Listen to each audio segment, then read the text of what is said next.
തിരുവനന്തപുരം കല്ലമ്പലത്ത് ഉത്സവം അലങ്കോലപ്പെടുത്താൻ നാടൻ ബോംബുമായി എത്തിയ ഗുണ്ടാ സംഘം പിടിയിൽ.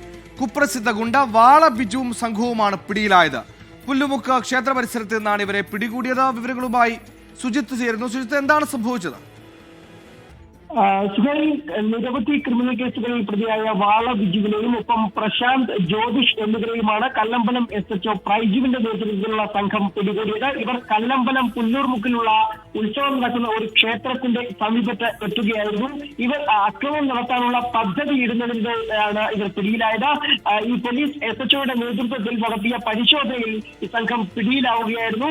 നാടൻ ബോംബും ആയുധങ്ങളും ഒക്കെ തന്നെ സംഘത്തിൽ നിന്നും കണ്ടെടുക്കുകയും ചെയ്തിട്ടുണ്ട്. സുജിത്താണ് വാർത്തയുടെ വിശദാംശങ്ങൾ നൽകിയത്. തിരുവനന്തപുരം കല്ലമ്പലത്താണ് ഉത്സവം അലങ്കോലപ്പെടുത്താൻ നാടൻ ബോംബുമായി ഗുണ്ടാ സംഘം എത്തിയത്. കുപ്രസിദ്ധ ഗുണ്ട വാള ബിജുവും സംഘവുമാണ് പിടിയിലായിരിക്കുന്നത്. ഇവരെ പുല്ലുമുക്ക് ക്ഷേത്ര പരിസരത്ത് വെച്ചാണ് പിടികൂടിയത്.